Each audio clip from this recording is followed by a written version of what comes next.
탐나는 주식 2PM 안신혜입니다. 치약 이론이라는 게 있대요. 우리 몸은 하루에 에너지를 몇 번 나눠 써야지만 몸에 무리가 없이 하루가 잘 굴러간다고 하는데 주식 투자하려면 그게 뭐 쉽나요? 개장 직전부터 개장, 그리고 시장, 마감, 시간 외 호가까지 정말 우리가 에너지를 온종일 쏟아야지만 투자를 할 수 있는 상황입니다. 2시 5분쯤이면 아무래도 여러분들 치약의 끄트머리처럼 에너지가 얼마 남지 않았을 거라고 생각이 듭니다. 그래서요, 저희가 여러분들의 투자 에너지 한번 다시 북돋아 드리고 투자 힌트와 함께 내일 시장 준비까지 도와드리도록 하겠습니다. 탐나는 주식 2PM 출발합니다.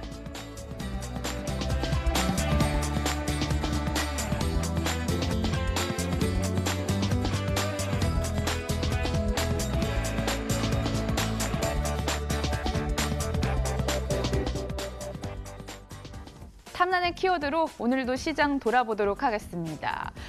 여분의 키워드 먼저 살펴볼 텐데 일단 실적에 따라서 주가가 차별화된 장세를 보이고 있는데 SKC 코오롱 PI 부진한 실적도 있었고요. 그런가 하면 블록체인주가 동반해서 강세를 보이기도 했습니다. 아무래도 이번 주 가장 주목하셔야 할 이슈, 29일부터 30일까지 이어지는 미국 FOMC 회의일 것 같습니다. 오늘 시장도 미국 FOMC 금리 인하 기대감을 타고 두둥실 떠올랐습니다. 오늘 장 초반에 2100선까지 터치한 움직임이 나타났습니다.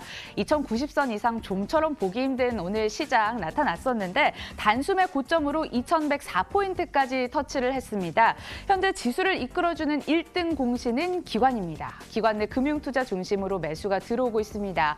하지만 개인과 외국인이 뒷받쳐주지 못하면서 지수 2100선 유지는 참 힘들어 보입니다. 전문가들은 상승 이후로 미국과 중국의 무역 협상이 순조롭게 진행되고 있다는 점, 기업의 실적들이 반등세를 보이고 있다는 점도 꼽지만 미국 FOMC 회의를 가장 큰 이유로 꼽고 있습니다. 이번 주 FOMC 회의에서 금리 인하 가능성이 90% 이상으로 올라와 있습니다. 따라서 재료가 되고 있는 건 분명한데 금리 인하와 별도로 파월 의장이 혹시나 단기 인하 사이클 종료를 강하게 시사하게 된다면 투자 심리 위축을 불러일으킬 수도 있습니다. 따라서 이번 한 주 이슈 눈여겨봐야 될 것 같고요. 촉각도 곤두 세우셔야 될 것 같습니다. 자, 첫 번째 이슈 살펴봤습니다. 두 번째 이슈도 살펴보도록 하겠습니다. 코스닥? 차기 주도주일까요? 장 초반만 하더라도 그럴 수 있다라는 시각들이 팽배했었습니다. 52주 신고가를 기록했던 종목들도 속출을 했었고요. 기관이 5G를 팔고 IT 관련주, 그 안에서도 PCB 관련주를 담는다라는 이야기가 나올 정도로 오전만 하더라도 분위기가 좋았는데 오후 들어서 급락하거나 분위기가 싸늘하게 식어버린 종목도 있습니다. 이수페타시스 여전히 강세긴 하지만 대부분의 종목들이 그 탄력을 줄였다는데 특징을 둘 수 있을 것 같습니다. 종목군들 자체 실적에서는 강하게 긍정적으로 전망이 되고 있는 상황인데요. 삼성의 갤노트 시리즈, 갤폴드, 아이폰 신제품 효과까지 더불어서 이번 실적 기대를 해볼 수 있을 것이다라는 이야기도 나오고 있습니다. 또 애플이 전 제품에 OLED를 실으면서 기판 자체도 커진 데다가 기판이 커지면 가격도 올라가고요. 수요 증가 효과를 모두 누릴 수 있을 것으로 예상이 되던 터였습니다. 하지만 오랜 기간 조정을 거쳤던 터라 차익 실현 욕구가 턱 밑까지 차올랐을 것까요? 하락 이유가 무엇일까요? 갑작스럽게 하락 나오고 있는데 긍정적 실적 전망에도 당분간 관망을 해야 되는지 소외된 흐름이지만 코스닥의 차기 주도주가 될 만한 군인지 확인해 보도록 하겠습니다. 오늘 키워드에 대한 전략은 메리츠 종금증권 영업부 권홍섭 대리 연결합니다. 안녕하세요. 네, 안녕하십니까. 시장 질문부터 해보도록 하겠습니다. 코스피 이번 주 내 2100선 안착 성공을 할까요? 우리가 흔히 봐왔던 하락 흐름보다는 하단을 높일 수 있을 것이라는 전망들이 흘러나오고 있는데 시장 전망 어떻게 하시는지 궁금하고요. 이외에 미칠 만한 변수까지 짚어주시죠. 네, 우선적으로 지금 한국 GDP 성장률에 대한 부진에도 불구하고 채권 시장이 안정된 흐름을 보이고 있습니다. 또한 환율 흐름도 비교적 안정된 흐름을 보이고 있는 상황에서 아무래도 GDP 성장률이라든지 이런 부분보다는 FOMC 회의에서 금리 인하에 따른 유동성 장세를 기대하고 있는 것으로 보여집니다. 일단 시장에서는 FOMC 회의에서 금리 인하에 대한 확장된 얘기라든지 그리고 차후에 금리 인하 가능성에 대한 비둘기적 발언이 나온다면 좀 더 하반기에 시장이 쏠림 현상이 나타날 걸로 예상이 되고 있는 상황입니다. 그러나 최근에 5G라든지 좀 고점을 계속적으로 갱신을 하면서 전접전 대비 3-4배 오르는 종목들은 대주주 여건 때문에 지금 차익 실현 물량들이 나오기 때문에 그만큼 변동성이 큰 상황입니다. 우리가 지금 현재 코스피 지수에서 2100선까지는 무난하게 원 상황이지만 2200선까지 갈 경우에는 비교적 대외 변수들에 대한 불확실성이 해소가 돼야 됩니다. 그중에서도 지금 현재 미중 무역 분쟁과 관련된 스몰 D를 지금 기대를 하고 있는 상황입니다. 일단 트럼프 대통령의 지지율이 하락을 하는 만큼 12월 관세 부과에 대한 유예 가능성이 충분히 존재를 하고 있는 상황이고 11월에 열릴 APEC 정상회담에서도 시진핑 주석과 트럼프 대통령이 양자가 만나서 이 스몰 D에 대해서 일환으로 합의를 할 것으로 예상되고 있는 상황이기 때문에 그런 부분에서 계속적으로 좋아지는 모습들이 나타날 수가 있습니다. 또한 이제 체크할 포인트가 하나 더 있는데 거기에 관련된 이제 미국 ISM 제조업 지수입니다. 현재 20개월 연속 50포인트를 하회를 하면서 지속적으로 펀더멘털에 대한 의구심이 들게끔 경기가 안 좋게 나오고 있는 상황입니다. 따라서 지금 ISM 제조업 지수가 50 밑을 계속적으로 하회할 경우에는 경기가 안 좋다는 인식보다는 그만큼 양적 완화에 대한 기대감이 시장에서는 큰 것으로 이제 봐야 되기 때문에 그런 부분에서 어떻게 보면 유동성 장세가 충분히 일어날 수가 있다 이렇게 보시면 될 것 같습니다. 따라서 지금 현재 2100포인트를 넘으면 소맥되면 위에 상단이 2200포인트까지는 갈 수 있겠지만 역시나 연말 대주주에 대한 이슈 때문에 어느 정도 소폭의 변동성은 충분히 존재하고 있는 상황이기 때문에 그런 부분에서 시장에 대해서는 좀 보수적인 대응도 좀 필요한 상황이다 이렇게 보시면 될 것 같습니다. 네, 그런가 하면 PCB 업체들 질문 드리도록 하겠습니다. 갑작스럽게 하락세가 연출되고 있습니다. 고점 부담감 때문일까요? 당분간 관망하는 게 맞을지 아니면 하락하는 걸 계기로 저점 매수 들어가는 게 괜찮을지 알려주시죠. 네, 현재 PCB 관련주들도 지금 52주 신고가를 갱신하면서 시장 상향에 대해서 어느 정도 선방을 하고 있는 상황입니다. 일단 BH를 비롯해서 인터플렉스 등이 신고가를 갱신을 했는데요. 일단 최근의 흐름을 봐서는 이제 밸류에이션 하락에 따른 단기 트레이딩 관점에서 수급이 들어온 것 같습니다. 일단은 FPCB라든지 이런 회로 기판에 대한 수요가 2020년부터 늘어날 것으로 보여지고 있는 상황인데요. 일단 폴더블 스마트폰 개화 그리고 5G에 대한 시장 성장으로 인해서 어느 정도 이제 주가도 그런 모멘텀을 가지고 올라갈 것으로 예상이 되고 있는 상황입니다.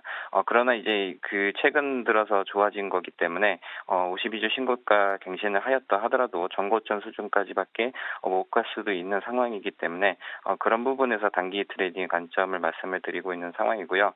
지금 현재 좀 많이 밀리고 있는 상황인데 그 중에서도 이제 탑픽 종목을 좀 소개드리자면 이제 BH입니다. 앞서 앵커님이 말씀하신 대로 이제 OLED에 대한 채택률이 증가함에 따라 북미 고객사인 애플의 향에 대한 매출도 증가할 것으로 예상이 되고 있는 상황입니다. 따라서 지금 현재 조정을 소폭하고 있는 BH지만 어느 정도 한 하락을 하는 걸 멈추고 아니면 하락을 안 하고 또 올라갈 수도 있는 부분들이 있기 때문에 분할 매수 관점에서 매수 기회로 보시고 접근하셔도 괜찮을 것 같습니다. 대리님의 탑픽 BH까지 확인해봤고 분할 매수 관점을 또 전략으로 말씀해 주셨습니다. 다시 한번 탑픽으로 이어가 보도록 하겠습니다. 세 번째 키워드 남아 있는데요. 어제 저기 오늘의 동지로 바뀐 기업들이 있습니다. SK텔레콤과 카카오입니다. ICT 생태계가 국가 간, 사업 간 장벽이 허물어지면서 워낙 경쟁이 치열했습니다. 그런데 신경전을 좀 내려두고 SK텔레콤과 카카오가 전략적으로 지분 맞교환을 한 겁니다. 단순한 MOU 체결이 아니라요. 3천억 원 상당의 주식을 맞교환하겠다는 전략이었는데요. 앞으로는 사업, 서비스, R&D 분야까지 함께 손잡고 나아갈 나타날 것으로 보입니다. 해외 시장 진출 기대감도 커지고 있는 상황인데 주가도 시너지 기대감 힘있고 상승할 수 있을까요? 카카오 같은 경우에 52주 신고가 경신 이후 상승폭을 반납했고 SK텔레콤은 별다른 진전 없이 흘러가고 있습니다. 두 기업 정말 시너지 받을 수 있는 종목 맞은지 잠시 후에 확인해 보도록 하겠습니다. 마지막 키워드 남아있는데요. 아낌없이 투자할 거야 라는 키워드입니다. 포스코케미칼 이야기입니다. 아낌없이 투자를 하고 있습니다. 2020년에는 소재 성장성이 본격화될 것이라는 기대감이 커지고 있는 기업입니다. 올해 말에는 음극재 공장 증설이 마무리될 것으로 보입니다. 어제 세종 2공장 1단계 공사가 완료됐고 11월부터 생산에 들어가게 됩니다. 또 음극재뿐만 아니라 내년 3월에는 양극재 공장까지 증설할 것으로 전망이 되고 있는데요. 이렇듯 증설에 힘입어서 2차 전지 성장성이 내년에는 독보적으로 나아질 것이라는 증권사 전망들이 속속 나오고 있습니다. 또한 시선은 중장기를 향하면서 지금이 매수 타이밍 적기다라는 이야기도 나오고 있는데 과연 정말 투자 타이밍이 맞는지, 과연 수많은 2차 전지주 안에서 옥석 가릴 수 있는 종목이 포스코케미칼이 맞는지도 확인해 보도록 하겠습니다. 대리님 다시 질문 드리겠습니다. 카카오, SK텔레콤이 맞손을 잡았습니다. 시너지가 기대가 되는데요. 각각의 투자 포인트 짚어주시죠. 네, 현재 SK텔레콤과 카카오가 지분 수합 방식으로 지분 투자에 나섰습니다. 우리가 히스토리적인 시나리오 관점에서 봤을 때 과거의 카카오와 그리고 미래에셋대우가 거기에 대해서 지분 수합을 했을 때 오히려 카카오에 대한 수혜가 많이 나타났지 미래에셋대우는 어떻게 보면 좀 저조한 모습들이 보였는데요. 이와 마찬가지로 SK텔레콤도 카카오가 더 많은 수혜가 나타날 것으로 예상되고 있는 상황이기 때문에 SK텔레콤 주가가 반응을 하지 못하는 것으로 보여지고 있는 상황입니다. 그러나 이제 지금 현재 우리가 알고 있는 넷플릭스라든지 이런 그 OTT 같은 방송 콘텐츠 제작에 대한 수요가 지금 한국 시장에 진출을 깨하고 있는 상황입니다. 따라서 SK텔레콤과 카카오가 손을 잡는다면 콘텐츠 사업과 그리고 광고 사업 등이 대한 시너지가 기대되고 있는 상황이고요. 일단 카카오적으로 보자면은 지금 현재 은행업과 그리고 플랫폼 비즈니스업 이런 것들이 계속적으로 올라갈 걸로 예상되고 있는 상황입니다. 따라서 지금 현재 새로운 4차 혁명 관련된 사업들을 또 추진을 하고 있는데 그와 관련돼서 이제 모빌리티 사업이라든지 그리고 앞서 말씀드린 대로 방송 제작 콘텐츠 제작이라든지 이런 것들에 대한 시너지가 적극적으로 나타날 것으로 예상되고 있는 상황이기 때문에 여기 두 종목을 네이키드로 매수하기보다는 카카오만 매수를 하는 것이 지금 현재는 바람직해 보이는 상황입니다. 수급적으로 봤을 때도 외국인과 기관이 연일 계속적으로 매수를 가담함에 따라 좀 더 올라갈 것으로 예상되고 있는 상황이기 때문에 관심 포인트에 좀 잡으시면 될 것 같고요. 그리고 포스코케미칼을 말씀드리도록 하겠습니다. 포스코케미칼의 경우에는 계속적으로 지금 멀티플을 부과받고 있는 상황입니다. 최근 들어서 이제 세종 공장에 관련돼서 지금 오늘부터 이제 시험 가동에 들어가고 2020년 상반기부터는 본격 가동될 것으로 예상이 되고 있는 상황인데 그런 부분에서 지금 현재 충분히 고평가를 받고 있는 상황이기 때문에 주가 상승세는 어느 정도 박스권 상단까지밖에 못 갈 것으로 예상이 되고 있는 상황입니다. 현재 밸류에이션 상으로도 PER 지금 현재 22배를 받고 있는 상황이기 때문에 만약에 10배대까지 떨어진다면 역시나 박스권 매매로 접근을 할 수 있겠지만 지금 시점에서는 들어가기에는 고평가 상태이기 때문에 그런 부분에서 조금 매수에 부담이 있는 상황이고요. 그러나 이제 2차 전지 관련된 소재주들 가운데서도 포스코케미칼은 탑픽이라고 보시면 될 것 같습니다. 그간 LG화학에 대한 1차 벤더로서 지속적으로 어떻게 보면 커뮤니케이션을 해왔기 때문에 그런 부분에서 LG화학에 대한 수혜가 충분히 일어날 것으로 보기 때문에 만약에 박스권 매매를 한다면 포스코케미칼을 좀 탑픽으로 보시고 매매를 하셔도 괜찮을 것 같습니다. 카카오와 SK텔레콤 둘 중엔 카카오 선정을 해주셨고요. 포스코케미칼 같은 경우에 탑픽은 맞지만 고평가 부담감은 있는 종목으로 또 얘기를 해주셨습니다. 키워드에 대한 전략 들어봤습니다. 메르스정금증권 영업부 권홍섭 대리 함께했습니다. 고맙습니다. 네, 감사합니다.